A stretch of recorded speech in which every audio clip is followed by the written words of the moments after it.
أرضية القصر الملكي العظيم للملك إخناتون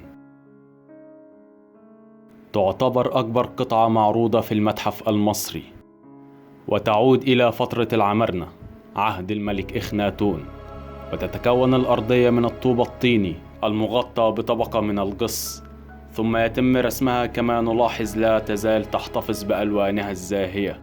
تم العثور عليها في عام 1882 من قبل جمعية الاستكشاف المصرية، وعندما وجدوا هذه القطعة سليمة فكروا في تركها في مكانها في تل العمرنة إخناتون، ثم بدأوا بعمل خيمة فوق هذه القطعة لحماية ألوانها. ولكن في عام 1910 عندما ذهبت جمعية الاستكشاف المصرية لزيارة موقع تل العمرنة، اكتشفوا أن مجموعة من المزارعين بدأت في تدمير أجزاء من المشاهد، وبدأت بعد ذلك مباشرة في تفكيكها. أمرت جمعية الاستكشاف المصرية بنقل القطعة إلى المتحف المصري، فكان هناك عقبة في كبر حجمها، فتم تفكيكها وإعادة تجميعها مرة أخرى في المتحف المصري. ومنذ ذلك الحين تم عرضها تحت المعرض الزجاجي الكبير التي نشاهد في هذه الصور. قبل وصف القطعة يجب أن نعرف الموقع الدقيق الذي تم إحضارها منه. كانت تقع بالضبط في القصر الملك العظيم للملك إخناتون في تل العمرنة.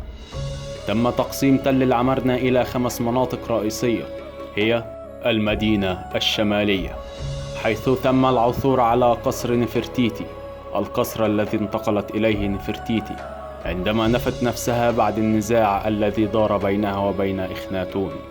وأيضا في البلدة الشمالية وجدنا مباني إدارية، الضاحية الشمالية، وجدنا حي التجار حيث كانوا اعتادوا البيع والشراء، كما وجدنا مباني رسمية، مركز المدينة والمعروف باسم المدينة المركزية، وهو الجزء الأكثر أهمية في تل العمرنة، حيث يحتوي على قصر إخناتون الملك الكبير.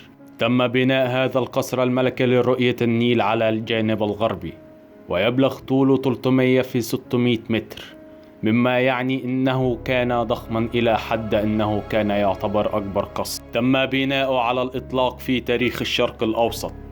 يتألف القصر من فيلات ومسابح وحدائق كبيرة. تم تزيين الأرضية داخل القصر الملكي بمناظر طبيعية، وكانت هذه القطعة جزءا من أرضها، كما احتوت المدينة المركزية على جميع معابد آتون.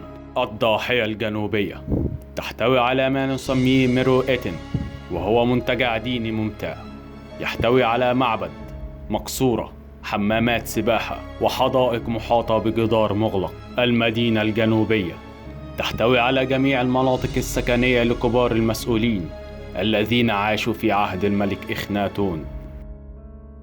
الجبانة التي تحتوي على مقابر كبار المسؤولين، وكذلك مقبرة العائلة الملكة.